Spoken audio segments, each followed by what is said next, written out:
Bismillahirrahmanirrahim. Assalamualaikum warahmatullahi wabarakatuh.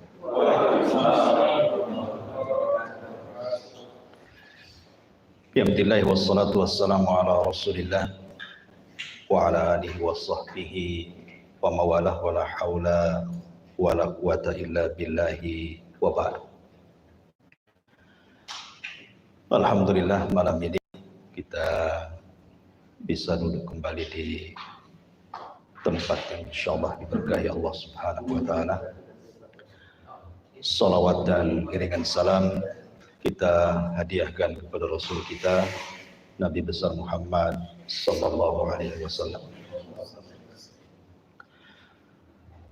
Pembahasan sirah Nabi kita terlanjutkan ke beberapa pembahasan. Mungkin malam ini kita khususkan kepada perjuangan dakwah Nabi. Bagaimana sulitnya Nabi itu berdakwah, supaya menjadi pelajaran bagi kita bahwa memikul dakwah itu bukan perkara yang ringan, dan kita bisa mensyukuri kita diberikan oleh Allah Subhanahu wa taala seorang nabi yang sudah menghabiskan seluruh hidupnya untuk menyampaikan syariat Allah, tidak lain dan bukan kecuali untuk kita umatnya. Ma'asyiral muslimin yang dimuliakan Allah Subhanahu wa taala.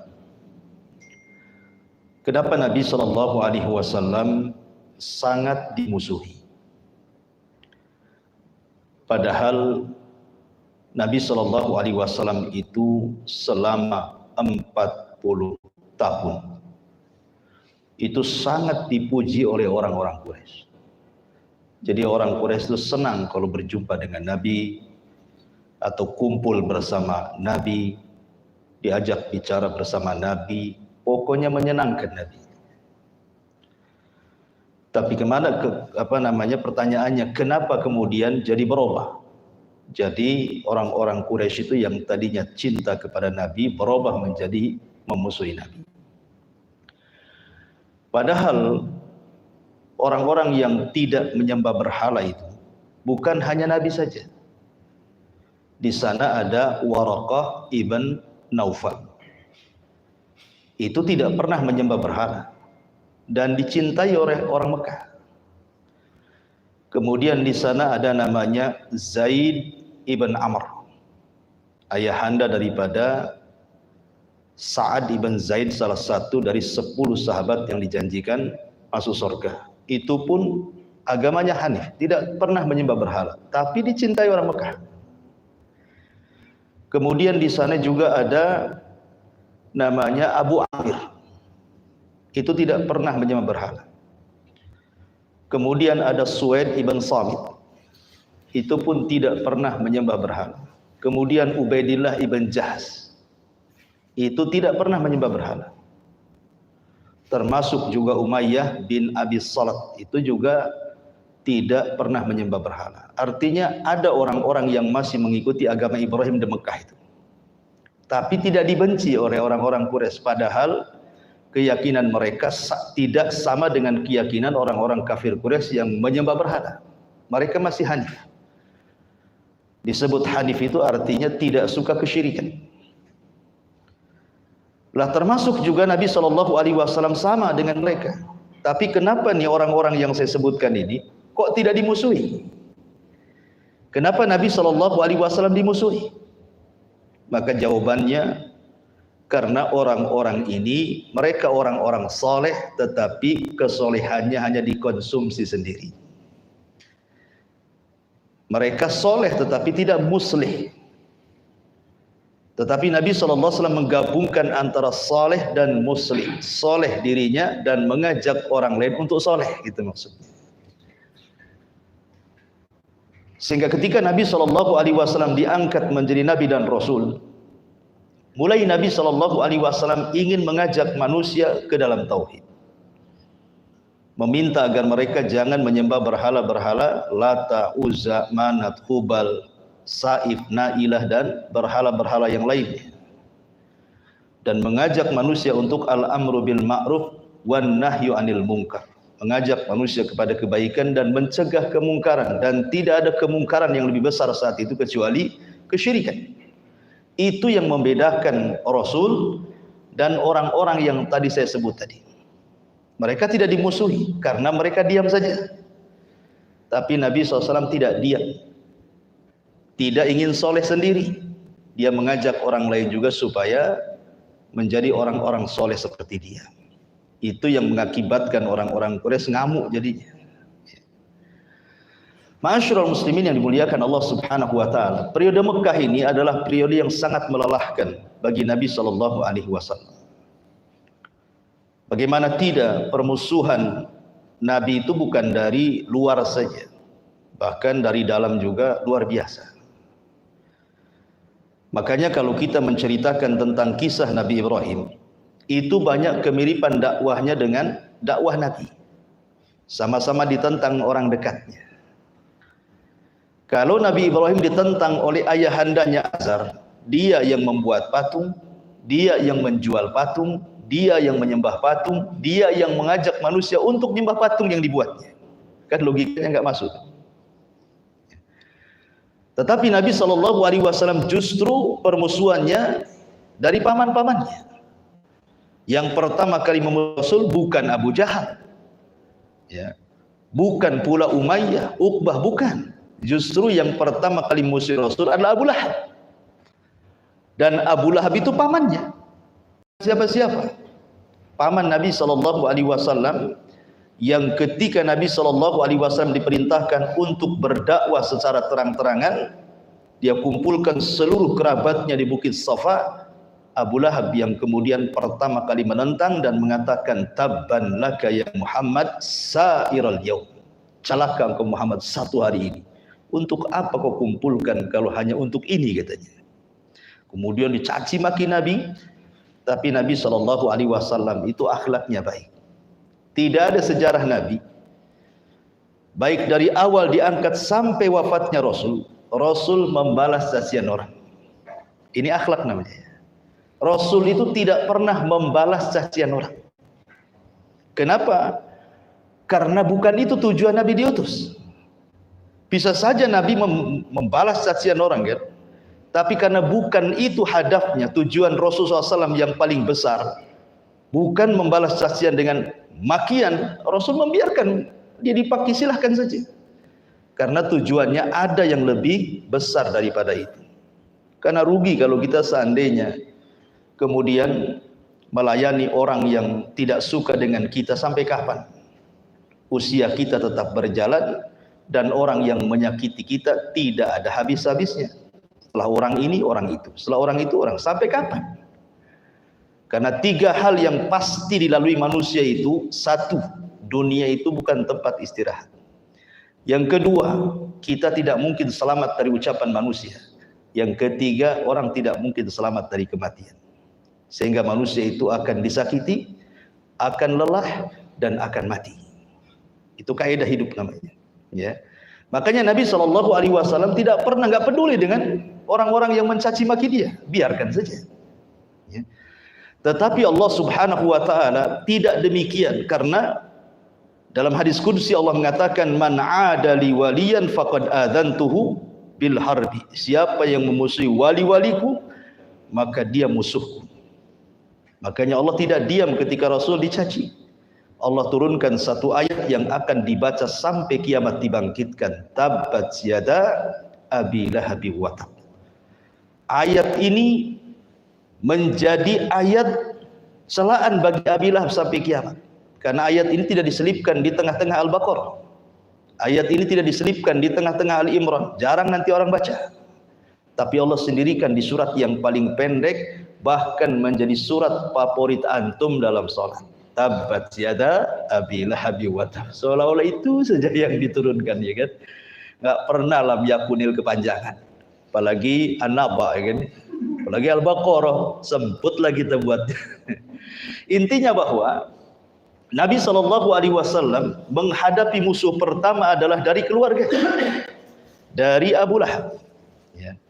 Baru setelah itu dari berbagai macam Nabi SAW itu mendapatkan tantangan dakwah, dan itu dicatat ya yang penting-pentingnya. Seperti contohnya Nabi SAW kebiasaannya sering sholat di sekitar Ka'bah, sering sholat, dan Rasul kalau sholat lama di situ. Jadi Abu Jahal itu kemudian marah kepada anak-anak muda yang sedang duduk-duduk di sekitar Ka'bah itu. Masa kalian rela melihat si Muhammad sujud, ruku di depan kita seolah-olah mengejek kita, katanya. Kenapa kalian diam saja? Mereka mengatakan, lalu apa yang harus aku lakukan? Kami lakukan, wahai Abu Jahal. Maksudnya Abul Hakam, namanya dulu Abul Hakam. Ya. Kemudian Abu Jahal, kalau saya, katanya, nanti kalau seandainya ada waktu yang tepat, kalian akan saksikan, akan kubuat sesuatu kepada Muhammad. Aku akan tunjang lehernya saat dia sujud. Akhirnya pada waktu yang ditentukan, anak-anak muda sudah siap menyaksikan. Betul Rasul datang. Kemudian sholat di situ. Abdullah ibn Mas'ud radhiyallahu anhu sudah masuk Islam, tetapi Abdullah ibn Mas'ud kan masih lemah. Dia orang miskin, lemah, nggak bisa bantu. Tetapi kemudian Nabi SAW betul-betul sesumbarnya Abu Jahal ini sebuah kenyataan. Ketika Rasul sedang sujud, dia datang, hampir kakinya menunjang leher Rasul, tiba-tiba dia terpental dengan sendirinya. Dia coba lagi, terpental lagi, lebih jauh lagi. Akhirnya orang-orang pun heran dengan kelakuan Abu Jahal. Kemudian mereka mengatakan, ya Aba Jahlin, masya'nu, ada apa dengan kamu? Kata Abu Jahal, wallahi inni ra'aitu khandaqan min nari wa haulan wa ajnihatan.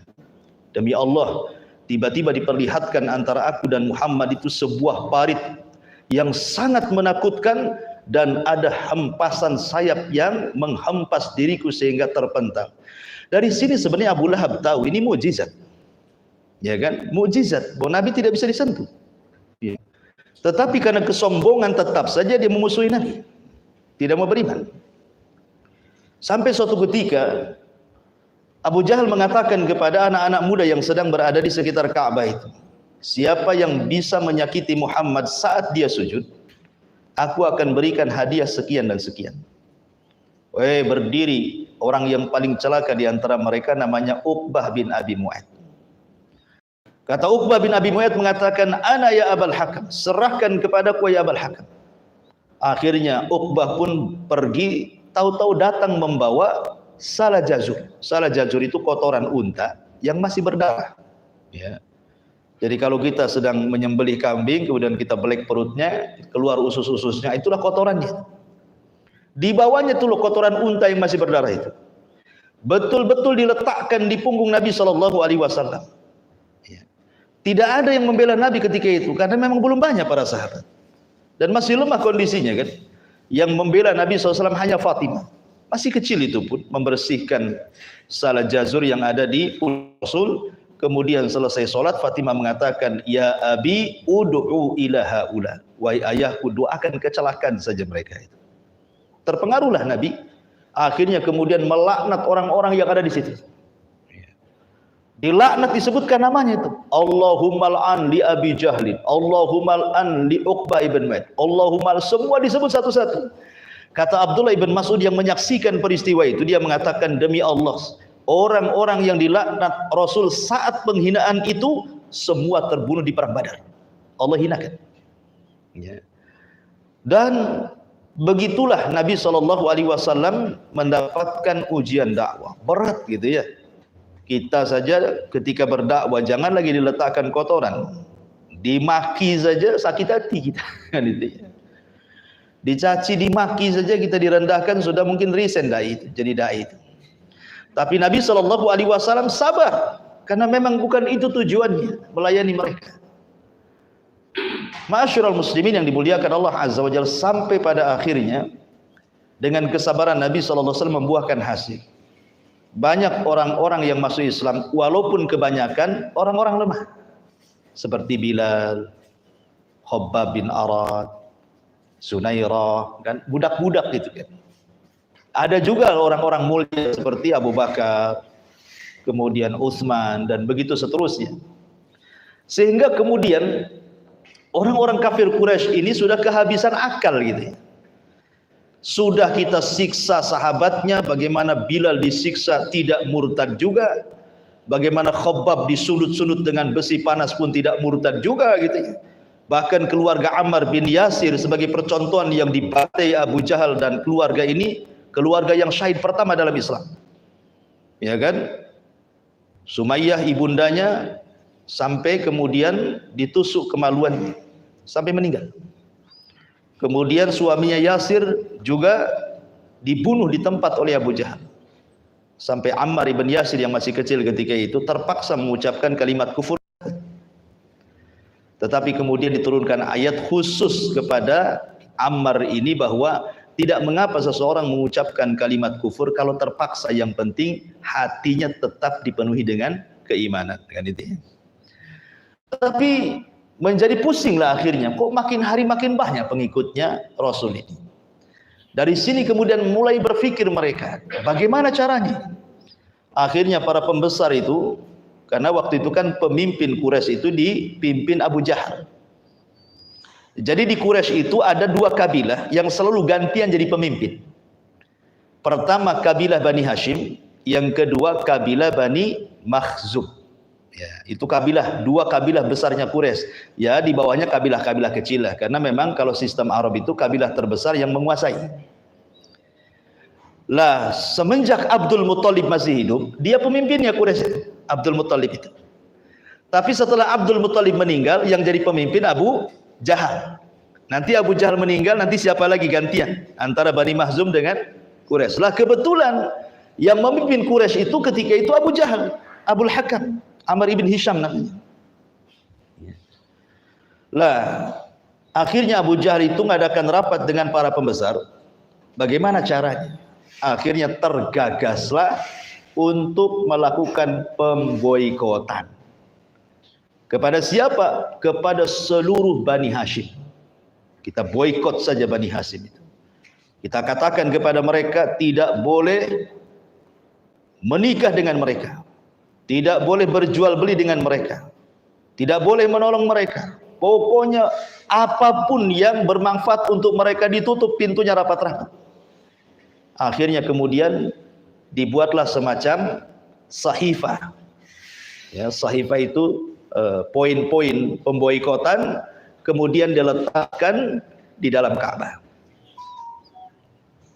Kemudian Abu Jahal mengatakan siapapun yang berani merobek ini, pemboikotan ini, yang sudah ditulis undang-undangnya tidak boleh ini, tidak boleh itu dengan Bani Hashim itu, maka dia akan dibunuh. Selama dia masih nempel di situ, berlaku pemboikotan. Jadi sampai kapannya tidak tahu, yang jelas kalau kertas itu masih nempel di dalam Ka'bah berarti masih berlaku tuh pemboikotan itu. Akhirnya kemudian betul-betul diboikot. Jadi Bani Hashim dan Bani Muthalib akhirnya keluar dari Mekah.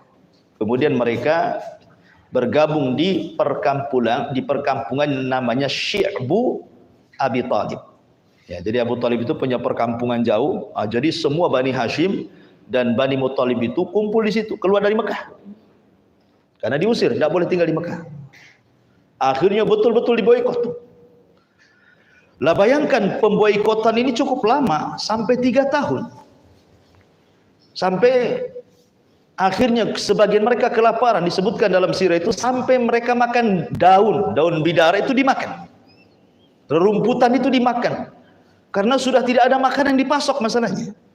Jual beli tak boleh, kan itu ya. Bermuamalah tidak boleh bicara dengan mereka, tidak boleh kumpul dengan mereka. Pokoknya memang betul-betul diboikot total 100%. Sampai akhirnya harta Khadijah habis ludes untuk dihabiskan membeli makanan. Ya, jadi terpaksa mereka membeli makan di tempat lain yang harganya mahal. Akhirnya habis di situ duitnya untuk membela dakwah Nabi SAW. Cuman bagusnya Bani Hashim dan Bani Muthalib itu, walaupun sebagian mereka masih kafir, tapi karena jahiliyah itu sifatnya hamiyah, kesukuannya kuat, tetap saja mereka membela Nabi. Ya, padahal mereka musyrik, ya kan? Mereka tetap saja solid gitu ya. Ketika satu disakiti, satu kabilah ikut gitu modelnya itu. Itu namanya hamiyah jahiliyah. Makanya dilarang dalam Islam. Ya, seseorang itu melakukan hamiyah jahiliyah itu tidak diperbolehkan. Seperti sekarang umpamanya kan suku apa di negeri kita satu disakiti semua berontak gitu ya.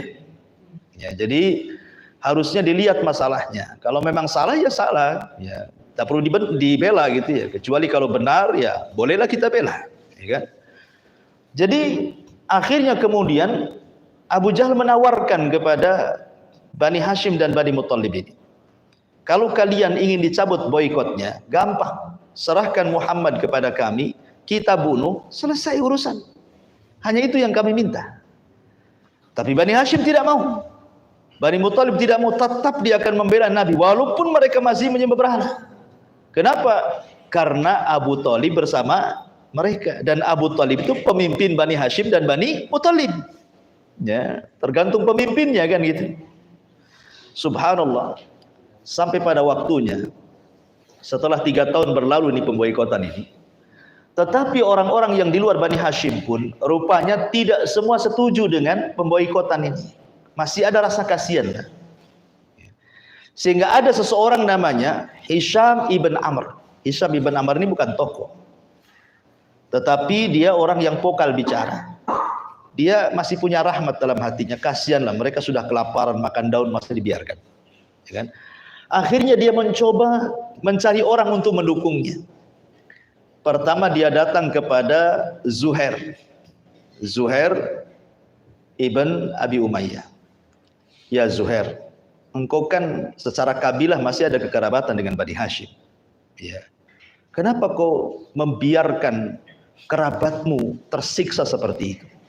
Kata Zuhair, ya Hisham, bisa apa aku sendirian katanya. Masa aku harus melawan tokoh-tokoh ini? Dalam hati saya juga tidak suka sebenarnya. Tapi apa yang bisa saya buat? Ya. Kalau mau kau cari orang lain lagi, cari dukungan kepada orang lain lagi. Jadi kata Hisham, baik saya akan cari. Akhirnya kemudian Hisham datang kepada Mut'im ibn Adi, ya, dari kabilah Nufail. Dia ngomong juga sama ngomongnya, wahai Mut'im, bukankah engkau dengan Bani Hashim kakek buyutmu itu bersaudara? Karena Nufail dengan Hashim itu kan saudara, kan itu ya. Kenapa kau diamkan anak paman-pamanmu tersiksa itu diboikot oleh Abu Jahal? Kenapa kau tidak bertindak katanya? Kata Mut'im, bagaimana saya bisa bertindak? Saya sendirian. Ya. Kalau kau mau cari yang lain. Akhirnya kemudian Hisham berangkat lagi, cari lagi. Dapatlah kemudian Abul Bukhturi. Abul Bukhturi, dia ngomong yang sama. Kata Abul Bukhturi, saya juga nggak suka, tapi saya nggak bisa. Kata Hisham, tenang, ya, sudah ada 4 orang bersama saya. Kata Abul Bukhturi, kalau bisa cari satu lagi katanya. Akhirnya berangkatlah Hisham menemui Jam'ah ibnul Aswad, ayahanda daripada Saudah, istri Nabi. Kan ketika itu Saudah belum jadi istrinya. Ya. Akhirnya kemudian Jam'ah pun setuju. Malamnya rapatlah 5 orang ini. Ya. 5 orang ini Zuhair, kemudian Mut'im bin Adi, kemudian Jam'ah, Abul Bukhturi dan Hisham ibn Amr ini. Malam itu gimana caranya nih? Akhirnya mereka mendapatkan ide. Keesokan harinya orang-orang ini pura-pura tidak pernah rapat sebelumnya. Ya, tidak pernah, seolah-olah tidak pernah rapat, tidak pernah berjumpa, tetapi mereka berjanji kumpul di Ka'bah. Karena di Ka'bah itu tempat manusia ramai di sana. Ya. Tiba-tiba Hisham ini pidato di depan Ka'bah, depan manusia itu, dan mengatakan, ya Quraisy, apa kalian tidak punya iba dengan saudara kalian Banu Hashim? Mereka sampai kelaparan memakan dedaunan itu, katanya. Apa kalian tidak punya rahmat? Mana adab Arab, katanya. Datang Abu Jahal, maki-maki si Hisham, dimakinya, gagap terdusta kamu, katanya. Tiba-tiba kemudian datanglah Zuhair dan mengatakan, bal anta kadzabta ya Abu Jahal, engkau yang dusta, kan itu ya. Kemudian datang lagi Jam'ah mengatakan, kadzabta, engkau yang dusta. Kemudian datang lagi Abu Bukhtari, antal kadzab, anta yang dusta. Akhirnya ini tokoh-tokoh semua masalahnya nih. Ya, di bawahnya kabilah-kabilah mereka. Abu Jahal ketika melihat ini 5 tokoh ini ngomong, paling kalian sudah rapat, tidak mungkin kan ujung-ujung ngomong begini kan, kata Abu Jahal kan. Lah ketika kemudian Abu Jahal tidak bisa ngomong tuh, ya, dikeroyok 5 orang, masing-masing ketua kabilah nih, walaupun kecil-kecil, ya kan. Datanglah Abu Thalib. Abu Thalib datang, tiba-tiba mengatakan kepada Abu Jahal, ya Abu Jahal, sengaja aku datang ke sini. Aku ingin menghabarkan bahwa anak saudaraku, maksudnya Nabi SAW, telah mendapatkan wahyu dari Tuhan, bahwa perjanjian pemboikotan yang ada dalam Ka'bah itu sudah dimakan raya dan tidak tersisa kecuali kalimat yang hak. Apa? Bismillahi Allahumma. Itu saja. Kata Abu Jahal, kadzabta, dusta kamu. Kalau engkau benar, ku cabut perjanjian. Tapi kalau engkau dusta wahai Abu Thalib, maka perkaranya ku serahkan kepada orang-orang Quraisy. Diancam sama Abu Jahal ini. Ketika dibuka tuh pintu Ka'bah, betul kertas itu sudah dimakan raya. Tidak ada lagi kertas itu, cuman sikit saja gantung. Ya. Cuman kata-kata Bismillahi Allahumma saja. Yang lain sudah nggak ada aturan-aturan, tidak boleh menikahi, tidak boleh jual beli, nggak ada semuanya. Sebenarnya dari situ ketika Abu Thalib menghabarkan bahwa dia mendapatkan wahyu dari Tuhannya dan benar adanya, ini kan sebuah mukjizat kan. Harusnya mereka beriman kan. Tapi tidak ada yang beriman juga karena kesombongannya. Ma'asyiral muslimin yang dimuliakan Allah Azza wa Jalla. Akhirnya kemudian ada seseorang namanya Akhnas ibn Syurek, masih kafir. Cobalah dia bertandang ke rumah Abu Jahal, ingin ngomong 4 mata sebenarnya. Abu Jahal, ngomonglah dengan saya 4 mata. Enggak ada saksi di sini. Saya hanya ingin ngomong, bagaimana sih pendapatmu tentang Muhammad itu? Dia itu dusta atau benar sebenarnya?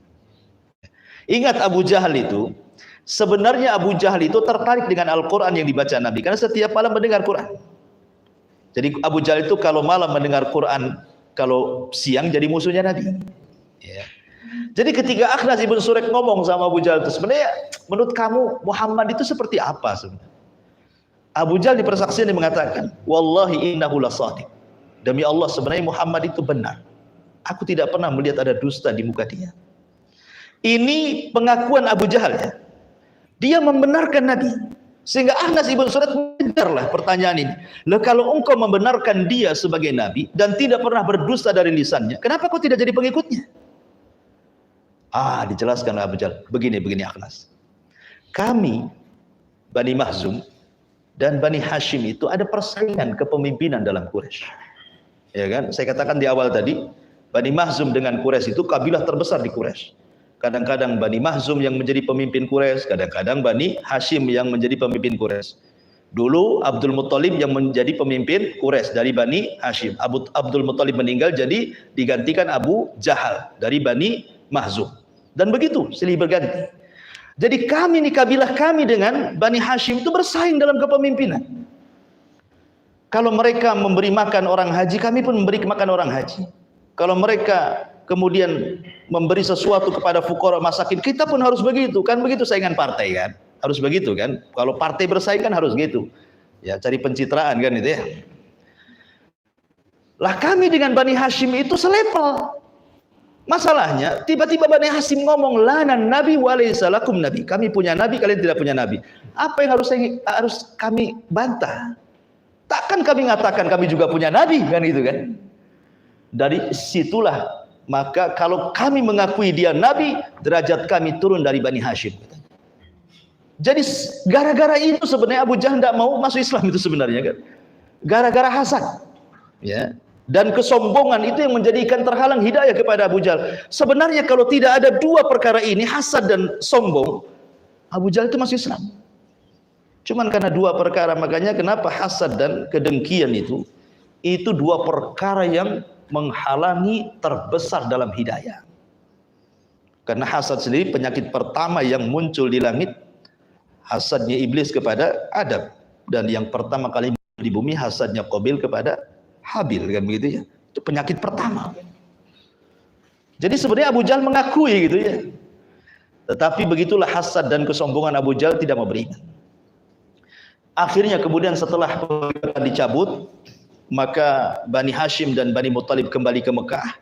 Kemudian mereka pun hidup normal gitu ya. Disinilah kemudian Abu Thalib diserang penyakit, kemudian sakit parah. Sebelum meninggal Abu Thalib ini mencoba ingin mendamaikan pembesar-pembesar Quraisy, Abu Jahal CS, dengan Nabi. Akhirnya Abu Thalib mengundang mereka di rumahnya. Datanglah Abu Jahal, Umayyah, Abu Sufyan, macam-macam pembesar Quraisy itu. Kemudian Abu Thalib ngomong kepada Nabi SAW, wahai anak saudaraku, tolonglah kau berdamai dengan mereka. Katakan sesuatu kepada mereka supaya jangan berlangsung permusuhan ini. Sudah cukuplah pemboikotan 3 tahun ini. Ya. Tapi Rasul mengatakan, baik, saya akan berjumpai mereka, tapi saya hanya akan bicara 1 kalimat saja. Kalau mereka mau dengan kalimat ini, maka kita damai. Akhirnya berjumpa. Ya. Kemudian mulailah berdialog di situ. Apa sih yang benar yang kalian inginkan, yang engkau inginkan wahai Muhammad, sehingga kami harus bermusuhan seperti ini? Kata Nabi SAW, sebenarnya saya hanya menghendaki 1 kalimat saja yang kalian ucapkan. Kalau kalian mengucapkan 1 kalimat ini, maka kalian akan menguasai seluruh bangsa Arab. Bahkan di luar Arab akan beragama dengan kalimat ini. Ini janji saya. Kata Abu Jahal, apa kalimat itu? Sakti kali kalimat itu. Maka Rasul mengatakan, la ilaha illallah. Ini saja, ucapkan kalimat ini. Orang-orang Arab paham kalimat ini. Ya. Kalau mereka sampai mengucapkan kalimat ini, secara otomatis mereka harus membuang berhala-berhala, kan? Patung-patung harus ditumbangkan semua. Karena la ilaha itu penafian, tidak ada Tuhan yang berhak disembah illallah kecuali Allah. Jadi konsekuensinya mereka harus membuang Lata, Uzza, Manat, Hubal, Saib, Na'ilah dan yang lainnya. Jadi mereka akhirnya kemudian mengejek Rasul, kemudian bertepuk tangan dan mengatakan, kadzabta dustang wahai Muhammad. Apakah ini agama yang kau bawa? Aja'alal alihata ilaha wahid, inna hadza la syai'un ujab. Ya. Apakah kami harus membuang berhala-berhala yang banyak gitu ya? Ini agama yang baru ini. Kami tidak mau. Akhirnya mereka pun tidak mau diskusi, pergi semuanya. Ya. Ini pula yang menjadi kemudian tekanan bagi Abi Thalib sehingga semakin memarah sakitnya. Ketika detik-detik sakaratul maut, akhirnya kemudian datanglah Abu Jahal menjenguk Abu Thalib. Kemudian Abdullah ibn Abi Umayyah juga datang, dan juga Musayyib. Ada 3 tokoh Quraisy datang. Saya ulangi, yang datang itu Abu Jahal, Abdullah ibn Abi Umayyah dan Musayyib. Ya. Lah ketika kemudian Nabi SAW berusaha untuk mentalkin pamannya Abu Thalib saat nazaknya itu. Kata Nabi SAW, "Qul ya ammi la ilaha illallah." Tolonglah wahai pamanku, jasamu sudah terlampau banyak kepada Islam ini. Untuk menyelamatkan kamu, ucapkan kalimat ini. La ilaha illallah. Tetapi Abi Thalib ini, karena dia tokoh masalahnya kan, dia sekali-kali memandang kepada Abu Jahal, memandang kepada Abdullah ibn Abi Umayyah, memandang kepada Musayyib. Kemudian 3 orang ini mengatakan, ya Aba Thalib, atarghabu an millati Abdul Muttalib. Apakah kau akan mengucapkan kalimat itu dan kau benci agama moyangmu Abdul Muttalib? Akhirnya Abu Thalib terdiam. Setiap Rasul mengatakan, katakan la ilaha illallah, maka balasannya, apa kau benci dengan agama Abdul Muttalib? Sampai ruhnya dicabut, Abu Thalib tidak mengucapkan kalimat suci itu. Dari sini ulama sepakat bahwa Abu Thalib itu mati kafir. Sedihlah Rasul. Bagaimanapun Abu Thalib bagi Rasul itu bapak masalahnya, yang merawat dia dari kecil sampai diangkat jadi nabi, sampai menikah dengan Khadijah, sampai kemudian perjuangan dakwahnya pun ditolong. Bahkan tidak berani tokoh-tokoh menyentuh Rasul karena malu dengan Abu Thalib. Ya. Sehingga wajar kemudian Nabi SAW itu sangat sedih. Makanya tahun meninggalnya Abu Thalib disebut tahun kesedihan, amul hazni namanya, tahun kesedihan. Maka Rasul makin lemah kondisinya karena tahu nih kalau Abu Thalib sudah meninggal pasti tokoh-tokoh itu akan lebih berani lagi. Rupanya disusul beberapa bulan setelahnya istrinya meninggal. Siapa? Khadijah. Jadi ketika Khadijah sudah tua. Bayangkan dia menikah dengan Nabi SAW di usia 40 tahun. Kemudian berumah tangga dengan Nabi SAW 25 tahun. Jadi Khadijah itu meninggal saat Rasul berusia 50 tahun. Dan ya sudah lama kan berumah tangga 25 tahun gitu ya. Jadi suatu ketika Khadijah ini memasakkan masakan yang enak untuk suaminya dengan lauk kesukaan Nabi gitu ya. Kemudian setelah masak, dia diletakkan di bejana, dicarinya Nabi SAW sambil dibawa tuh makanan itu. Tetapi dicari ke sana kemari tidak ketemu. Akhirnya dihabarkan, oh Khadijah, bahwa suamimu ada di Bukit Safa. Ada di sebuah bukit lah, tidak disebutkan bukit mana, yang jelas dia di sebuah bukit. Akhirnya kemudian Khadijah pun mengarah ke bukit itu. Bayangkan usianya sudah tua.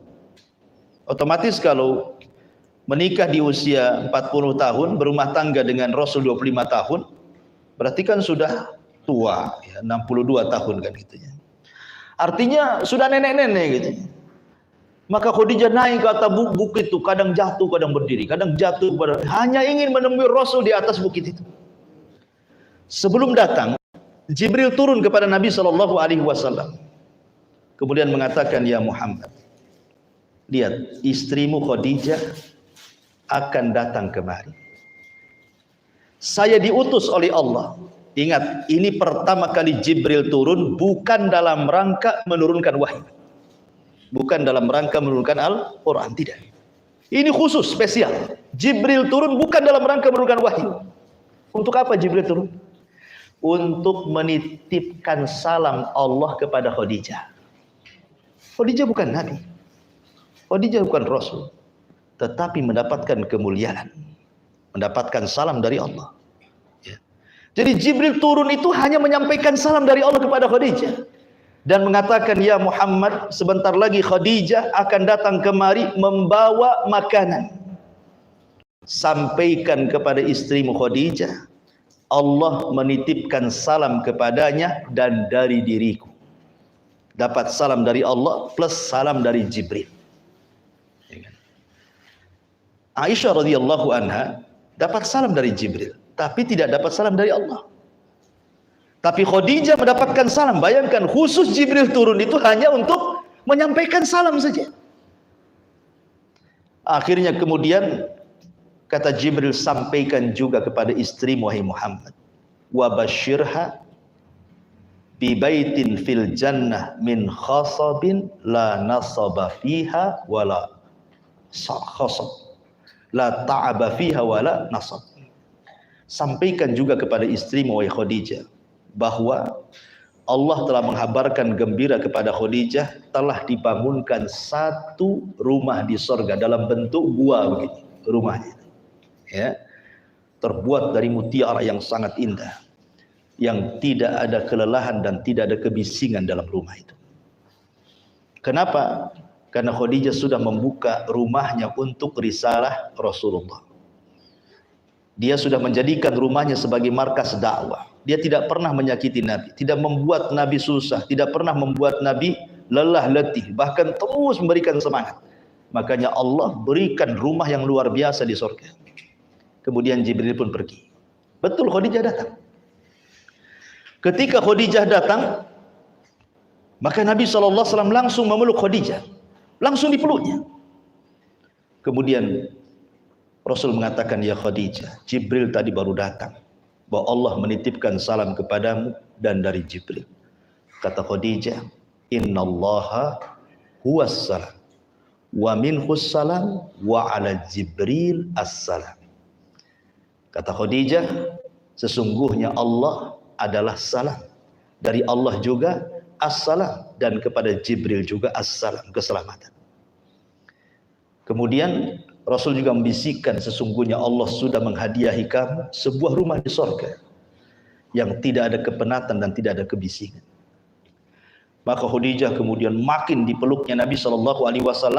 Kemudian Khadijah mengatakan, wahai suamiku, sesungguhnya Allah tidak akan menghinakan kamu sedikit.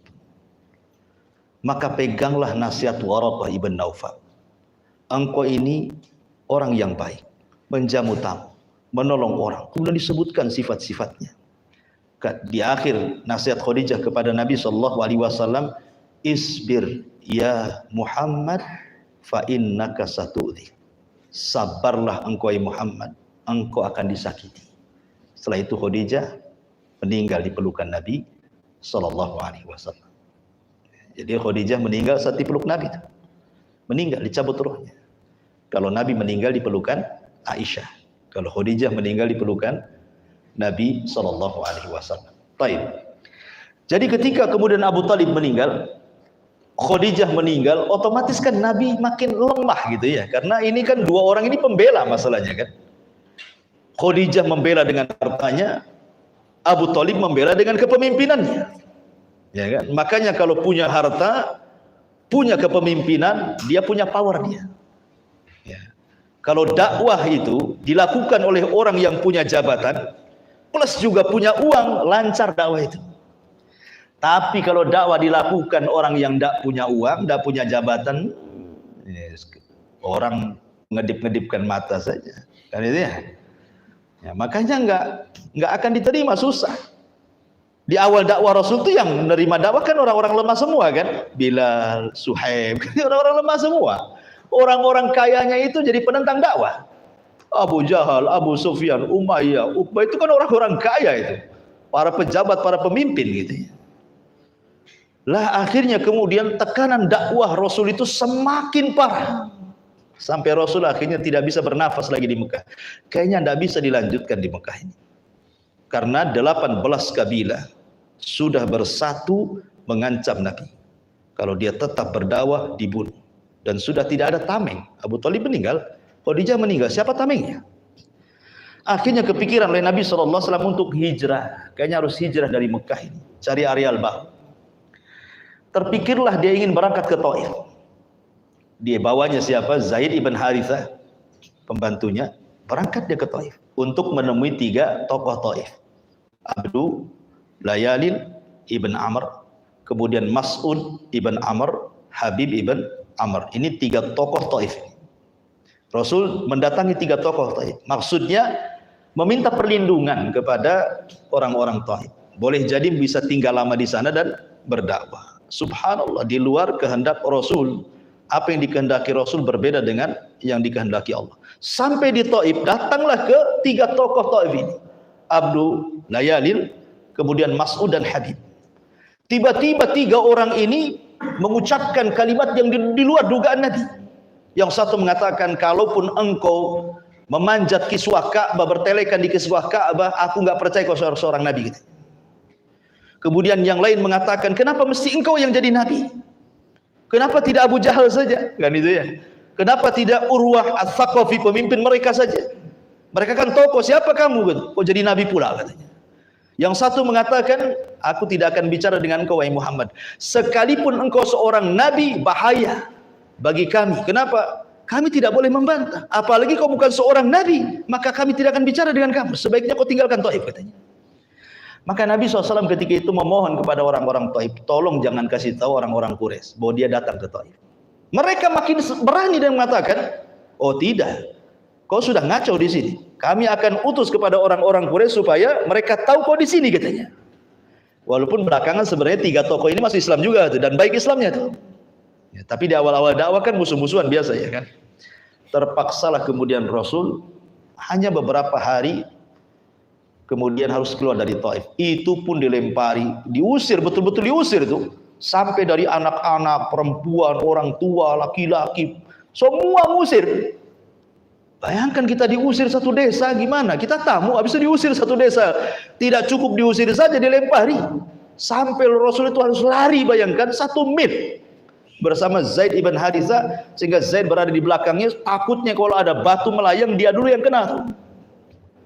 Tapi Rasul pun tidak lepas daripada batu-batu yang dilempari orang Taif. Berdarahlah badan Nabi SAW sampai akhirnya kemudian melewati sebuah perkebunan kurma milik dua anak dari Syaibah, namanya Utbah dan milik dua anak dari Rabi'ah. Rabi'ah itu punya dua anak namanya Utbah dan Syaibah. Lah, Utbah dan Syaibah ini kasihan karena melihat kondisi Nabi SAW dengan Zaid yang banyak lukanya, akhirnya disuruh istirahat di kebun kurmanya. Kata Utbah dan Syaibah, ya, istirahat di kebun saya saja. Lah, Utbah dan Syaibah ini punya budak namanya Adas, ya. Namanya Adas budak ini. Adas ini seorang Nasrani. Jadi kata Rabi'ah ini, ya, kata Syaibah dan Utbah ini, wahai Adas, tolong ambilkan anggur, kasih dua orang itu. Kasihan sekali kondisinya, katanya. Akhirnya Adas mengambil anggur, diberikan kepada Nabi SAW. Ketika Rasul hendak makan, Rasul membaca Bismillah. Adas heran, karena dia belum pernah mendengar kalimat itu. Karena dia Nasrani, paham dengan kalimat itu. Sehingga dia bertanya, setahu saya di negeri ini nggak ada yang mengucap kalimat itu, yang ada ya demi Lata, demi Uzza, demi Manat. Kok kamu Bismillah pula kan itu? Dari mana kau dapat? Lah, Rasul lebih heran kenapa dia bisa ngomong begitu. Jadi Rasul mengatakan, heh, kau namanya siapa? Saya Adas. Dari mana? Dari Nainawa, Irak. Kemudian Rasul mengatakan, Nainawa itu saya kenal Nainawa, walaupun saya tidak pernah ke sana. Kata Adas, bagaimana kau tahu? Nainawa itu tempatnya Yunus ibn Matta, Nabi Yunus ibn Matta. Kata Adas, makin heran lagi, kok kamu tahu tentang Yunus ibn Matta? Kata Rasul, ya, karena dia seorang nabi dan saya juga nabi. Oh, tiba-tiba Adas memeluk dan mencium jidat Nabi. La Utbah dan Syaibah ini dari kejauhan, kok aneh, kok ngapain si Adas kok nyium-nyium kening orang itu, katanya. Jangan-jangan sudah terpengaruh pula dengan dia. Dipanggilnya si Adas itu. Kata Utbah dan Syaibah, ngapain kau cium-cium kening orang itu, katanya. Jangan-jangan kau sudah disetani sama dia, katanya. Gitu ya. Akhirnya kata Adas, demi Allah, kalian tidak tahu, tidak ada manusia terbaik kecuali dia, katanya. Dia telah menghabarkan kepadaku sesuatu yang tidak mungkin dihabarkan kecuali oleh seorang nabi. Gitu ya. Maka kemudian dia mengatakan, waihaka, celaka engkau Adas, kau bertahanlah dengan agamamu. Agamamu jauh lebih baik daripada agama dia. Dipengaruhi sama Utbah dan Syaibah. Akhirnya Nabi SAW keluar dari kebunnya Utbah. Tapi sebelum keluar, di sini Allah Subhanahu wa taala berikan keajaiban. Jadi ketika menginap satu malam di kebun kurma itu, kan ada cerita, setelah diutusnya Nabi, langit itu kan dijaga oleh Allah Subhanahu wa taala dengan adanya bintang-bintang. Kata Imam Qatadah, sebagaimana yang dikatakan Imam Bukhari dalam sahihnya, kata Qatadah rahimahullahu taala, bahwa bintang itu berfungsi kepada tiga perkara. Pertama, zinatun lisama. Dengan adanya bintang, indahlah langit. Kalau langit tidak bertabur bintang, nggak akan indah langit itu. Ketika langit bertabur bintang, tak bosan kita melihatnya. Kemudian yang kedua, kata Qatadah, rujuman lisyayatin, sebagai pelempar setan. Setan itu di atas awan. Ini cerita jin sendiri. Ya. Dari mana Ustaz tahu cerita? Emang Ustaz ketemu jin, dialog dengan jin? Tidak, jin yang ngomong dalam surah jin. Jadi jin ini ngomong, jin-jin dulunya kafir, kemudian masuk Islam, kemudian bicara. Pembicaraannya akhirnya diletakkan dalam Quran, dalam surah jin. Ini yang ngomong nih jin, orang-orang jin-jin yang sudah masuk Islam.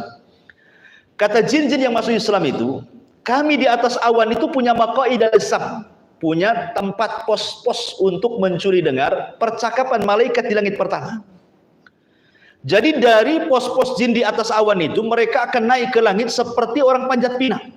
Ya, jin itu akan seperti panjat pinang sampai ke langit pertama.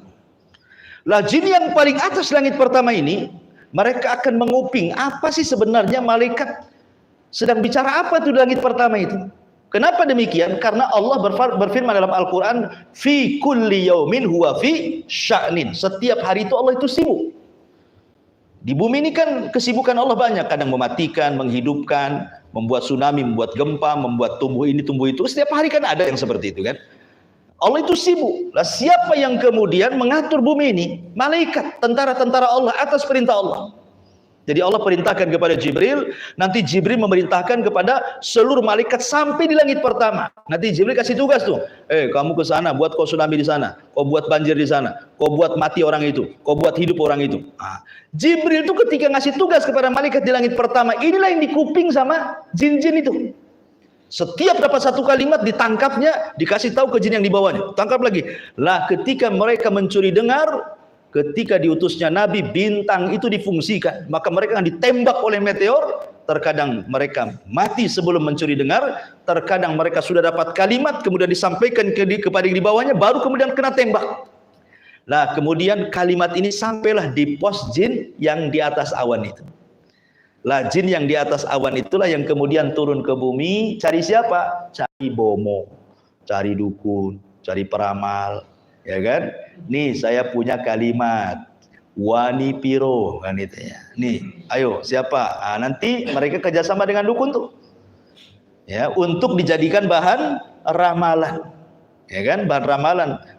Jualnya bukan pakai duit, belinya pakai kufur.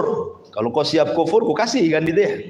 Tapi ingat bahwa satu kalimat itu sudah dicampur adukkan dengan 99 kalimat dusta.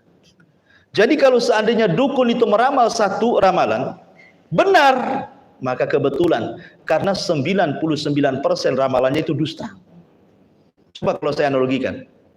Ada orang meramal 100 ramalan. Yang satu benar, yang 99 dusta. Sakti nggak dukun tuh? Ya enggak sakti lah ya. Itu kebetulan namanya. Kecuali dibalik. Yang 99 betul, yang satu dusta. Itu baru sakti. Masa yang satu benar, yang 99 nggak benar dibilang sakti? Itu namanya kebetulan. Dalam bahasa akidah disebut istidraj namanya. Kebetulan saja dia. Ya. Karena hakikatnya mereka pendusta. Antum pun bisa lah pura-pura meramal kan. Nanti ada yang kebetulan itu benar kan itu. Cuman masalahnya yang 99 itu tidak dipublikasikan, yang satu pula diviralkan. Nah, makanya akhirnya seolah-olah dukun itu ahli ramal, padahal banyak dustanya. Yang ingin saya ceritakan bahwa ketika jin-jin sudah tidak bisa manjat lagi ke langit, karena Allah fungsikan sebagai pelempar-pelempar setan, akhirnya tidak ada yang sanggup lagi mencuri dengar. Terpaksa mereka turun semua ke bawah, karena mereka takut mati. Sehingga iblis ini mengumpulkan jin-jin, ada apa? Anak buahnya mengatakan tidak bisa, ya, nggak ada yang selamat naik ke langit itu. Kata iblis, kalau begitu cari tahu, ada apa ini? Kenapa kok tidak bisa ditembus langit itu? Setelah jin-jin itu, lah salah satunya ada jin nasib, itu jumlahnya 8 jin, nyasar ke kebun kurma. Ketika Rasul pulang dari Taif itu, saat Rasul sedang sholat fajar, sedang sholat subuh. Jadi Rasul kemudian membaca Quran, 8 jin utusan iblis ini datang ke kebun itu. Kok ada orang baca Quran enak kali katanya. Ya. Akhirnya didengarkan betul-betul, berimanlah 8 jin ini. Lihat bagaimana Allah Maha Adil. Ketika orang Taif tidak ada yang beriman satupun, bangsa jin justru beriman. Dari mana Nabi SAW tahu di situ ada jin yang mendengarkan Quran dan beriman? Karena turun ayat. Allah kasih tahu, turunlah suratul jin. Qul uhiya ilayya annahu istama'a nafarun minal jinni faqalu inna sami'na qur'anan ajaba yahdi ila rusdi fa amanna bi ila akhiril ayat. Ya. Ketika diwahyukan kepadaku bahwa ada sekelompok jin datang mendengarkan Quran, kemudian mereka mengatakan amanna, kami beriman. Kemudian 8 jin ini pulang ke Yaman jadi dai dari kalangan jin. Ya. Dari sini kaidah bahwa kalau jin belajar kepada manusia jadi dai dia. Tapi kalau belajar ke jin jadi dukun biasanya. Ya. Maka tidak perlu belajar sama jin. Jadi akhirnya kemudian Rasulullah SAW sudah berhasil mengislamkan bangsa jin, dan 8 jin ini disebut jin yang paling mulia dari semua jin. Mungkin kalau dalam sahabat itu 10 sahabat yang dijanjikan masuk surga. Ini orang-orang sahabat-sahabat jin yang pertama-tama ini. Tetapi walaupun demikian, Nabi tidak pernah minta pertolongan kepada jin. Padahal pengikut jinnya banyak Nabi itu. Ya, Nabi tidak pernah meminta pertolongan kepada jin. Baik ketika perang Badar, baik ketika perang Uhud yang kalah gitu ya. Kalau Rasul mau, bisa saja kan dia minta pertolongan sama jin kan. Menang di perang Uhud. Ya. Artinya bahwa sekelas Nabi saja tidak pernah meminta pertolongan kepada jin. Kok sekarang pula dukun-dukun yang nganggap dirinya wali gitu ya, kemudian bisa pula komunikasi dengan jin. Bahkan belakangan ada dukun yang bisa menggabungkan 4 energi katanya. Dia bisa menggabungkan jin, para dewa, kejawen, dan malaikat katanya. Hebat kali, 4 kekuatan tuh katanya kan. Kemudian ngaku bisa menghidupkan orang mati lagi. La haula wala quwata illa billah. Ini memang nampak dustanya dukun itu. Baik. Kembali ke cerita. Akhirnya kemudian Nabi SAW ingin masuk Mekah, tidak bisa. Kan sudah diancam sama 8 kabilah ini. Kalau dia balik ke Mekah, matilah dia. Sementara adat istiadat Arab itu harus bisa mencari satu tokoh yang bisa melindungi. Akhirnya kemudian Rasul mengutus Zaid untuk menemui Akhnas ibn Syurek itu. Dan mengatakan, ya Akhnas, kata Zaid, tuanku, maksudnya Rasulullah SAW meminta perlindungan kepada. Kata Akhnas, saya bukan orang Quraisy, saya tidak bisa. Kalau kau mau, datanglah ke Mut'im ibn Adi saja. Akhirnya kemudian datang kepada Mut'im bin Adi, siap dia melindungi Nabi. Dia orang baik. Ya. Akhirnya Rasul bisa masuk Mekah. Datang Abu Jahal marah-marah. Hei Mut'im, ya, kenapa kau melindungi si Muhammad itu? Apakah engkau sudah masuk ke agamanya? Kalau engkau sudah masuk ke agamanya, maka engkau pun kuusir dari Quraisy. Tapi kata Mut'im, tidak. Ini akhlak Arab. Saya hanya melindungi dia. Saya tidak masuk agama dia. Oh, kalau begitu baik. Kulindungi juga karena perlindungan kamu.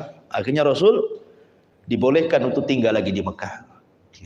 Lah saat musim haji itulah kemudian Nabi SAW, karena tidak bisa lagi kan, nggak dibolehkan lagi berdakwah kan. Hati-hati Rasul kembali kepada dakwatus sir jadinya. Sudah terang-terangan, balik lagi ke sir jadinya kan. Ya, karena tidak bisa terang-terangan lagi. Awalnya kan 3 tahun sirria, ya, door to door bahasa kitanya. Kemudian setelah 3 tahun terang-terangan, mendapatkan penentangan luar biasa. Sekarang balik lagi ke Syria nih. Lah ketika musim haji, maka Nabi SAW cobalah mendekati orang-orang yang bukan penduduk Mekah. Kan orang haji kan dari mana-mana. Lah kebetulan dari Madinah itu, ya, dari Madinah itu datanglah tokoh-tokoh Ansor yang masih musyrik dari kabilah Khazraj, datang ke Mekah haji. Sebenarnya tokoh-tokoh Ansor ini ketika masih musyrik, mereka sudah tahu maklumat kenabian, ya, tapi kan tidak tahu siapa nabinya. Cuman mereka sudah tahu. Dari mana mereka tahu? Dari sesumbarnya orang Yahudi. Karena di Madinah kan tempatnya Yahudi, Mekah kan nggak ada Yahudi. Madinah tuh mayoritas Yahudi di sana. Ada Bani Quraidah, ada Bani Kunaiko, ada Bani Nadir gitu ya. Dan antara Yahudi dengan Khazraj dan Aus yang belakangan akan jadi orang Ansor itu musuhan. Kadang perang, kadang bunuh-bunuhan gitu. Jadi orang-orang Yahudi itu suka sesumber kepada orang-orang Khazraj dan Aus itu. Awas saja kalau Nabi kami datang, habis kalian. Jadi orang-orang Khazraj dan Aus yang belakangan akan jadi orang-orang Ansor itu sudah tahu maklumat kan dari orang Yahudi bahwa akan ada Nabi. Itu maksudnya. Makanya ketika kemudian dia haji ke Mekah, kok di sini sibuk-sibuk ada orang ngaku Nabi. Penasaranlah orang-orang Ansar ini. Akhirnya ketemu dengan Nabi SAW, kemudian berbincang, dibacakan Quran, tertariklah mereka. Akhirnya mereka masuk Islam. 12 orang ini yang disebut dengan Nuqobaul Ansor, pemimpin-pemimpin Ansor, pengasas Islam di Madinah. Namanya Nuqobaul Ansor, 12 jumlahnya. Itulah yang melakukan pembaiatan Aqobah pertama, 12 orang. Karena pembaiatan Aqobah kedua 73 orang. Ya, bedanya dari segi jumlah, bayat Aqobah pertama memang sedikit, bayat Aqobah kedua banyak. Kemudian bayat Aqobah pertama tidak ada orang musyrik yang hadir. Bayat Aqobah kedua ada musyrik yang hadir. Siapa? Abbas, ketika itu belum masuk Islam. Kemudian bayat Aqobah yang pertama tidak ada perempuan. Bayat Aqobah kedua ada perempuannya. Kemudian bayat Aqobah yang pertama hanya sekedar perjanjian dalam bab agama, tapi baiat Aqabah kedua perjanjian ditambah untuk menolong Nabi dengan darah mereka, dengan harta mereka, dan mereka betul-betul dibaiat oleh Nabi SAW. Akhirnya mereka pun meminta untuk diutus seorang dai ke Madinah. Diutuslah siapa? Mus'ab ibn Umair. Mus'ab ibn Umair inilah yang sangat berjasa di kota Madinah. Kenapa? Karena gini ceritanya. Salah satu yang pertama masuk Islam itu namanya As'ad ibn Zurarah. As'ad ibn Zurarah itu yang pertama masuk Islam. Dia yang meminta kepada Rasul, kirimkan kepada kami seorang dai. Akhirnya dikirimkanlah seorang dai namanya Mus'ab ibn Umair. Orangnya ganteng, muda, kalau ngomong itu lembut, tapi juga orator. Bagus ucapannya, supel dengan orang. Begitulah kalau Nabi ngutus orang, nggak sembarang. Ya, sampai ke penampilan pun tidak diutus Umar, ya kan? Diutus Mus'ab, ya, supaya belum ngomong, nengok mukanya saja sudah senang. Kalau antum hidup di zaman itu, saya kira nggak terpilih. Ya. Akhirnya kemudian Mus'ab ini diutus, nginaplah di rumah As'ad ibn Zurarah.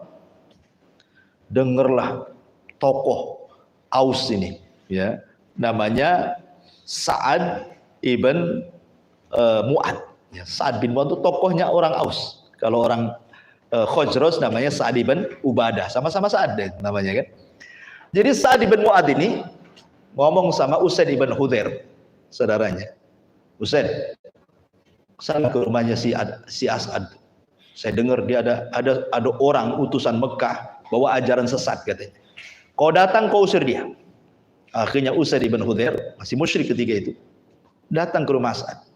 Langsung marah-marah dia. Disuruh pulangnya Mus'ab bin Umair itu. Tapi Mus'ab ini kan sekali lagi orang cerdas. Dia mengatakan gini sajalah, objektif saja. Bagaimana kalau kau dengar sedikit saja nasihatku? Cocok, alhamdulillah. Tidak cocok, aku pulang sendiri, tak perlu diusir. Itu kan enak tuh kan. Duduk sebentar, saya akan ngomong sedikit. Kau terima, alhamdulillah. Kau tidak cocok, tidak terima, saya akan pulang hari ini juga. Akhirnya kemudian Usaid bin Hudhair maulah duduk dengan Mus'ab. Tiba-tiba dibacakan Quran. Ya. Allah masukkan hidayah pula kepada Usaid bin Hudhair. Masuk Islam pula dari situ. Padahal niatnya ngusir, akhirnya masuk Islam. Kata Usaid, seandainya Sa'ad ibn Mu'ad masuk Islam, wah ini bisa satu Aus masuk Islam nih. Kan ku coba dia datangkan. Akhirnya dia pergi menemui Sa'ad ini. Kata Sa'ad, Usaid, kau tadi berangkat marah-marah, kok sekarang mukamu santai? Apa kau sudah kesetanan sama si dai dari Mekah itu, katanya kan. Begini, dibohongi sama si Usaid bin Hudhair.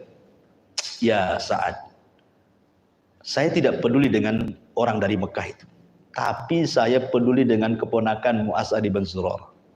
Dia sekarang lagi mau dibunuh sama kabilah lain, katanya. Kau tidak sayang nyawa ponakanmu itu, katanya. Padahal kena dibohongi kayak gitu kan. Akhirnya marah lagi, kan sekali lagi orang jahiliyah ini hamiah kan. Jangan disentuh satu orang, marah mereka. Dia ambilnya pedang, ayo kita berangkat. Siapa yang berani kabilah membunuh ponakanku, katanya. Sudah enggak cerita Mus'ab lagi dia. Ketika sampai di rumah As'ad, tak ada orang nyerang. Ya. Katanya Sa'ad kepada Usaid, ini pasti permainanmu, katanya. Mana tuh orang Mekah tuh, katanya kan. Akhirnya didatangkan orang Mekah, sama Mus'ab pun orangnya kan baik. Dia pun ngomong sama dengan kepada Usaid sebelumnya. Ya Sa'ad, ginilah duduk-duduk. Ngomong baik-baik dengan saya. Kalau kau cocok, alhamdulillah, tak cocok aku pergi. Ya. Bahasanya cocok bayar, tak cocok viral gitu saja. COD jadi. Akhirnya kemudian ngomonglah empat mata. Allah takdirkan masuk pula hidayah kepada Sa'ad bin Mu'ad. Masuk Islam tuh. Ini tokoh-tokohnya ini masuk Islam. Akhirnya kemudian Sa'ad ini setelah masuk Islam, datang dia ke kabilah Aus. Ngancam orang Aus. Aus, kamu tahu siapa saya? Orang Aus mengatakan, ya, anta sayyiduna, engkau pemimpin kami, engkau orang terbaik kami, engkau anak dari orang terbaik kami, katanya. Oh, kalau begitu kalian harus masuk Islam. Kalau tidak ada yang masuk Islam, awas, jangan satu atap di Aus, keluar dari Aus, katanya. Satu kabilah masuk Islam, ikhwan.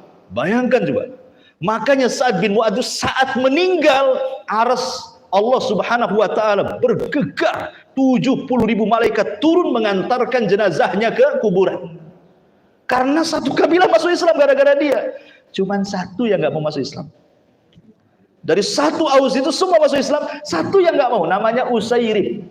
Nggak mau masuk Islam dia, Usairim. Tetapi Usairim ini belakangan masuk Islam. Masuk Islamnya gara-gara terpaksa. Ya. Jadi ketika perang Uhud, kan satu Aus terlibat. Jadi masa Usairim sendiri aja tak mau jihad, yang lain ikut perang. Akhirnya datang kepada Nabi, izinkan saya jihad. Saya bukan karena agamamu wahai Muhammad, saya ingin membela kabilahku, karena satu kabilah semua mau jihad masalahnya, katanya. Kata Rasulullah, nggak bisa, kamu kan masih musyrik. Kalau kau ingin jihad, kau harus syahadat dulu. Mikir dia. Daripada dia tak bisa ikut perang, bersyahadat dia di hadapan Nabi. Masuk Islam, langsung perang, langsung mati syahid. Kata Abu Hurairah radhiyallahu an, setelah meninggalnya Usairim ini, saya kasih tahu kalian ya, siapa yang tahu sahabat yang tidak pernah sujud ruku walaupun sekali, mati masuk surga, katanya. Kata Abu Hurairah itu. Sahabat, mana ada wahai Abu Hurairah, oh ini bercanda saja. Kata Abu Hurairah, ada. Abu Hurairah mengatakan, dialah Usairim, katanya. Usairim, dia masuk surga, tidak pernah sujud, tidak pernah ruku, syahadat, perang, mati. Nah, itulah Usairim itu kan. Lewat tol. Ya. Jadi akhirnya satu Aus masuk Islam. Karena Khazraj ini sebelumnya kan sudah masuk Islam. Karena kan dari Khazraj duluan yang masuk Islam yang ke Mekah kan. Jadi mereka sudah nggak sulit lagi karena tokoh-tokoh mereka sudah masuk Islam. Belakangan kemudian Sa'ad bin Mu'adz ngajak Sa'ad bin Ubadah untuk masuk Islam. Akhirnya dua tokoh masuk Islam. Masalahnya di zaman Nabi sebelum hijrah ada tokoh besar yang bisa menyatukan dua kabilah ini. Namanya Abdullah ibn Ubay ibn Salul. Itu tokoh besarnya Khazraj. Jadi kalau ada peperangan, dia yang mendamaikan. Sehingga digadang-gadangkan oleh dua Sa'ad ini bahwa Abdullah ibn Ubay ini jadi pemimpin mereka. Cocok karena suka mendamaikan orang. Ya. Lah ketika Rasul hijrah ke Madinah, kan dua kabilah ini sudah masuk Islam, otomatis mereka sudah tidak tertarik lagi dengan Abdullah bin Ubay kan, karena mereka sudah punya nabi. Mereka terngiang-ngiang dengan perkataan Yahudi. Kalau nabi itu muncul, dia akan menguasai dunia. Itu yang dipegang. Jadi Abdullah ibn Salul ditinggalkan, marah dia. Makanya jadi munafik dia. Karena semua sudah masuk Islam, dia belum masuk Islam. Dia bisa ditinggalkan. Kalau menguat Islam, bisa dibunuh dia. Bisa diambil hartanya, terancam keluarganya. Apalagi setelah perang Badar, karena munafik itu muncul setelah perang Badar. Menang kaum muslimin, menguat Islam di Madinah. Kata Abdullah bin Ubay ini, wah ini kalau saya tidak masuk Islam bahaya nih. Terpaksalah dia masuk Islam, dan itulah sejarah munafik pertama di Madinah. Karena munafik itu muncul karena menguat Islam. Kalau Islam lemah, ngapain jadi munafik? Jadi kafir sekali dah. Kan itu ya. Di Mekah kan nggak ada munafik karena Islam lemah. Ngapain jadi munafik kan itu? Jadi munafik itu karena Islam menguat. Kalau pilihannya cuma dua, Islam, kafir. Kan itu ya. Kalau masuk Islam nggak mau dia. Kalau masuk kafir nggak mau, diperangi nanti. Makanya dia pura-pura masuk Islam. Jadilah dia munafik. Bahkan dinobatkan presiden pertama munafik Madinah, Abdullah ibn Ubay ibn Salul. Walaupun anaknya itu yukhrijuhum minadz-dzulumati ila nur, bahasanya mengeluarkan dari kegelapan cahaya. Karena Abdullah ibn Abdillah anaknya justru pejuang Islam. Bahkan ketika Umar bin Khattab, Khalid bin Walid dan sahabat yang lain mengatakan, ya Rasulullah, ketika sudah terbongkar aibnya orang munafik, serahkan kepada kuku penggal tuh rehnya si Abdullah. Kata anaknya Abdullah bin Abdillah ini, jangan wahai Muhammad, ya wahai Rasul, kalau kau ingin membunuh bapakku, serahkan kepada aku akan membunuhnya. Kalau orang lain membunuhnya, nanti aku dendam sama dia, katanya. Gitu ya. Jadi anaknya justru pejuang Islam tuh. Jadi belum tentu bapaknya bejat, anaknya lebih jahat, gitu ya. Terkadang dari kegelapan keluar cahaya pula. Ya, tapi bagaimanapun namanya buah mangga ya tidak jauh dari pohon mangga, gitu ya. Kalau anaknya, bapaknya jahat ya kurang lebih anaknya. Tapi tidak semua. Boleh jadi mangganya hanyut gitu ya.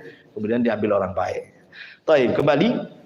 Intinya bahwa Nabi SAW akhirnya berhasil mendakwahkan ke orang-orang Ansor.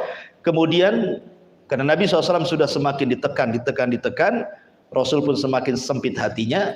Akhirnya Allah Subhanahu wa taala ingin menghibur. Setahun sebelum hijrah ada peristiwa besar yang disebut dengan Isra dan juga Mi'raj. Tentu ini sejarah panjang gitu ya. Waktu kita juga terbatas. Ya insyaallah lain kali sajalah bersambung ya. Insyaallah kita adakan tanya jawab saja. Silakan kalau ada yang bertanya.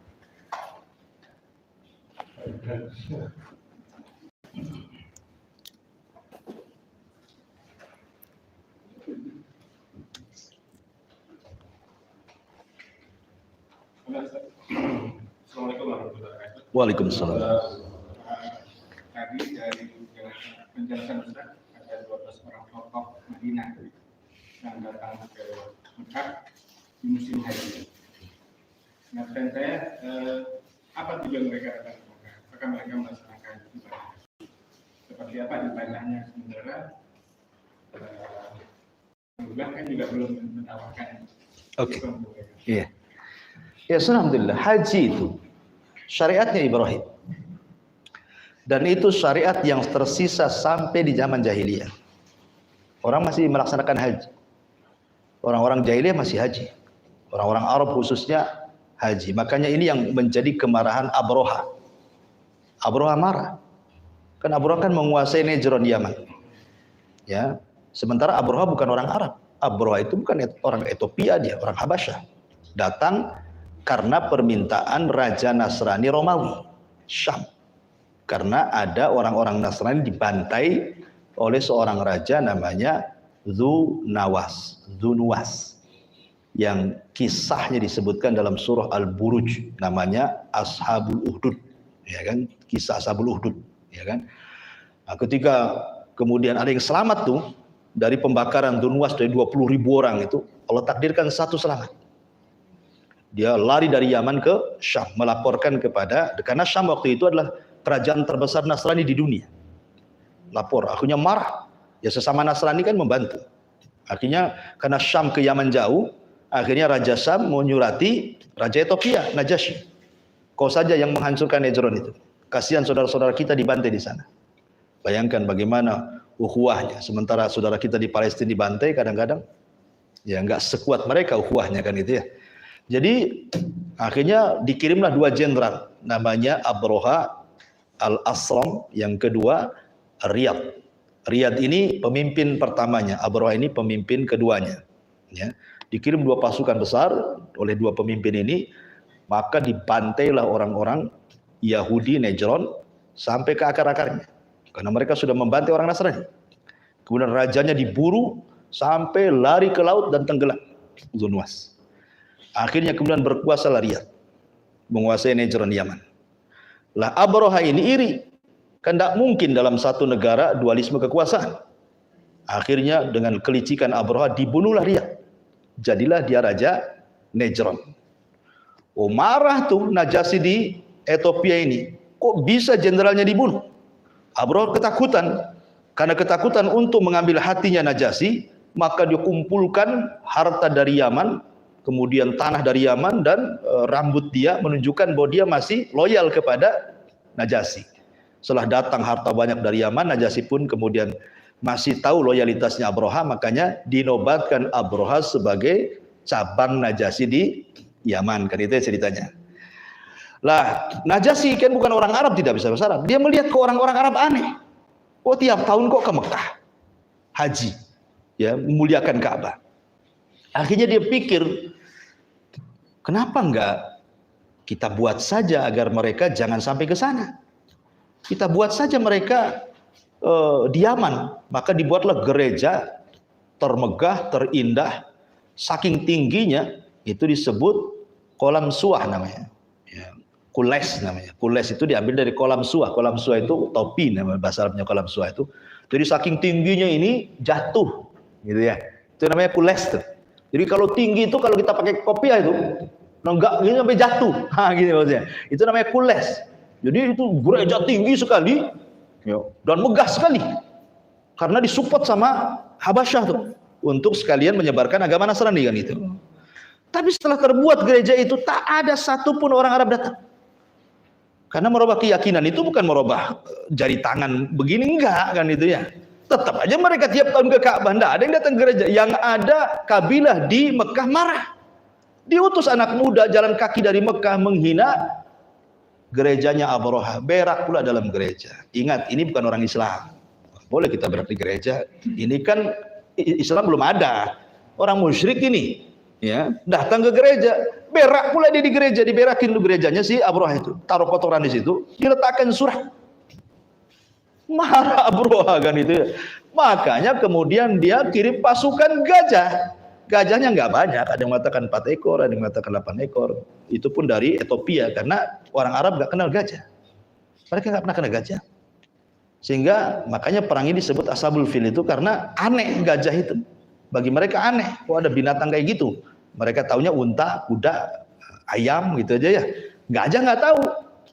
Tujuannya gajah ini untuk menghancurkan Ka'bah itu maksudnya Ka'bah kan segi 4. Nanti ditaruh di ujungnya pakai rantai, nanti ditarik gajah ke sana. Ujungnya rantai, tarik gajah ke sana. Jadi nanti lama-lama hancur gitu ya. Maksudnya gajah itu untuk itu. Ya. Tapi ketika sampai di Wadi Muhassir, Abraha orang baik, dia tidak menyerang orang-orang Mekah, tidak. Orang Arab tidak ada yang diserang sama dia. Karena tujuannya menghancurkan Ka'bah saja. Karena dia sudah menghina gereja, maka Ka'bah dihancurkan. Itu saja tujuannya. Bukan untuk perang melawan orang Arab. Itu masalah baru nantinya kan. Tapi ketika di Wadi Muhassir, Allah Subhanahu wa taala tidak redha. Makanya kirimlah burung laut yang disebut dengan ababil, burung-burung hitam. Membawa batu-batu dihujani, matilah semua seabroh-abrohannya kan. Jadi orang-orang Arab itu sudah terbiasa haji. Dan itu syariatnya Ibrahim, tapi haji mereka tidak sebagaimana haji Islam. Ya, disebutkan dalam surah Al-Anfal itu bahwa mereka itu hajinya bersiul-siul, kemudian bertepuk tangan sambil mengorbankan untuk berhala-berhala yang ada di Ka'bah. Nah, jadi syariat hajinya ya ala-ala musyrik. Lah dengan datangnya Nabi SAW maka talbiyahnya diganti, talbiyah yang kita maklum ya, labbaik Allahumma labbaik, labbaik la syarika laka labbaik, innal hamda wan ni'mata, dan begitu seterusnya, mengganti talbiyah kesyirikan. Ya. Kemudian betul-betul oleh Rasulullah dibuat seperti manasik Nabi Ibrahim. Maka setelah kemudian Fathu Mekah, maka Rasul kemudian menumbangkan semua berhala, maka digantilah semua syariat jahiliyah, termasuk syariat Ibrahim yang diselewengkan, kemudian diluruskan kembali. Ya, karena bukan seperti itu syariat Ibrahim. Syariat Ibrahim seperti ini loh, nah, kata Nabi. Jadi akhirnya semua berubah. Tapi haji umroh sudah ada sejak zaman jahiliyah. Tapi ala mereka, ya bukan ala. Karena contohnya nih, kisah Tufail ibn Amr ad-Dawsi. Tufail ibn Amr ad-Dawsi ini tokoh Daus. Dia ingin haji, ingin umroh. Artinya dia masih musyrik, tapi ingin umroh. Ketika datang Tufail ini, karena dia tokoh Daus, datang Abu Jahal dan CS-nya itu. Tufail, hati-hati. Ada satu orang gila di sini. Kalau kau terkena ucapannya, kau tersihir dia. Kalau bisa kau umroh, letakkan kapas di telingamu supaya jangan dengar ucapan dia. Ya yang ngomong bukan orang biasa, dia orang luar baru masuk diomong gitulah, ketakutan lah. Disumpel akhirnya telinganya itu kan. Ketika dia sedang tawaf, nampak pula Rasul sedang sholat di situ. Kata Tufail, ini orang pintar bukan orang bodoh. Ya, kalau memang ucapan dia benar, apa salahnya? Kalau ucapan salah pun tidak mungkin saya dengar. Cabut akhirnya ini pesumpelnya kuping itu.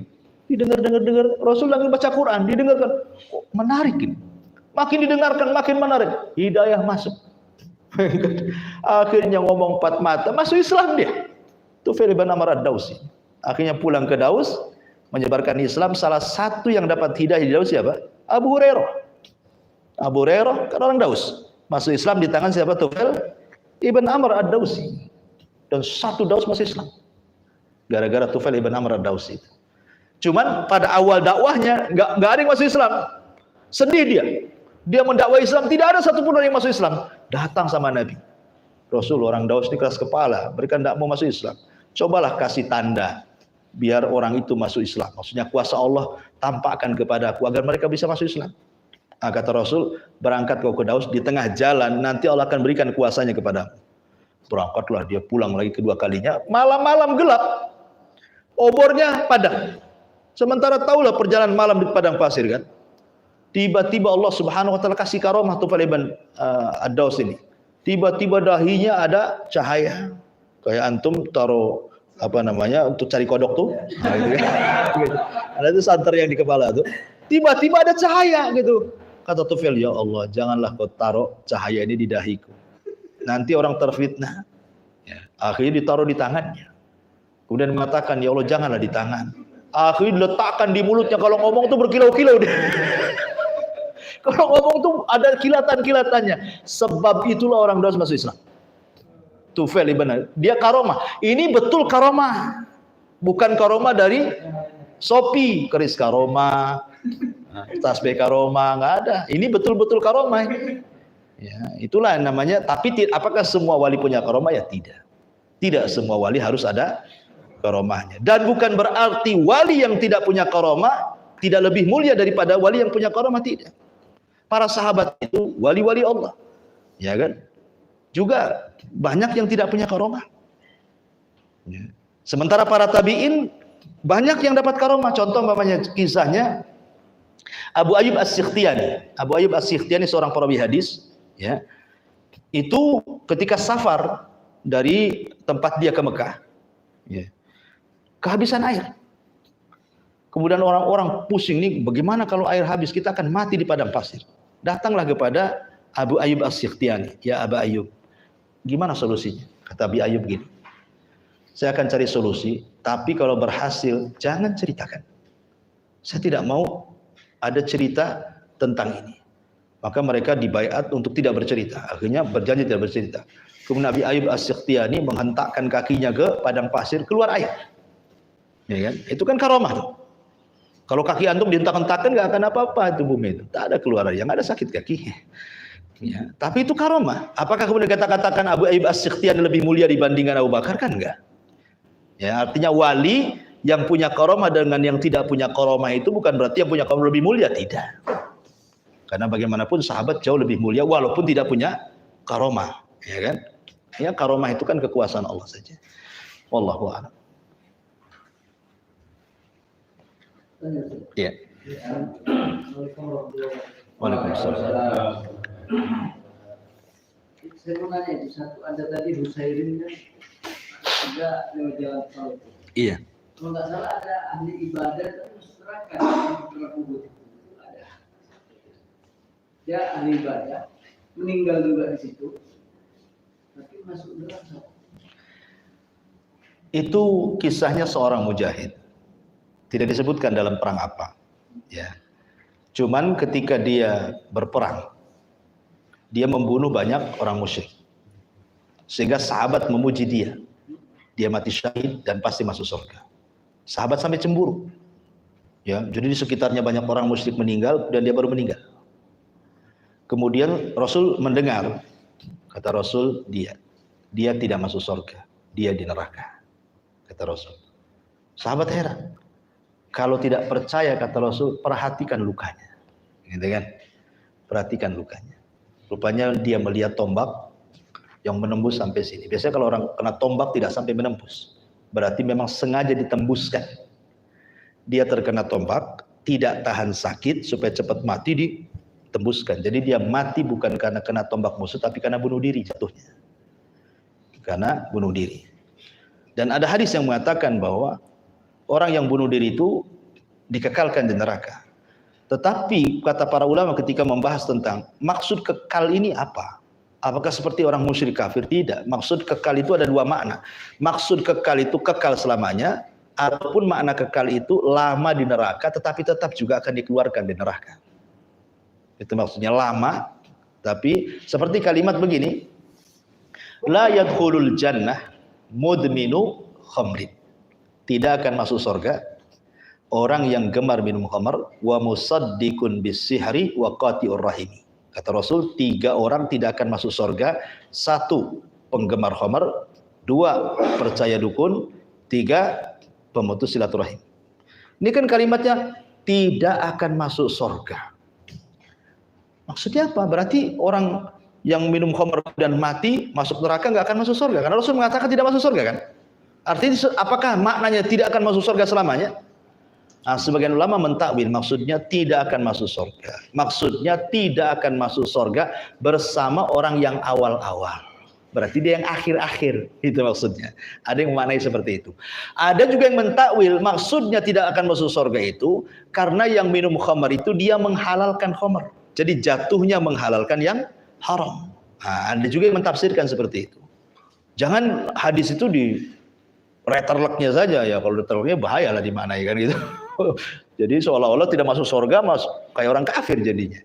Itulah penjelasan ulama, butuhnya syarah daripada hadis itu supaya mampu memahami hadis gitu. Wallahu a'lam. Untuk tambahan, apakah kemudian sahabat ini tidak akan masuk surga juga gitu ya. Cuman ya tadi ya mungkin kan bunuh dirinya dia harus diadab dengan bunuh dirinya dulu, dosa bunuh dirinya dulu itu. Baru kemudian dikeluarkan dari neraka.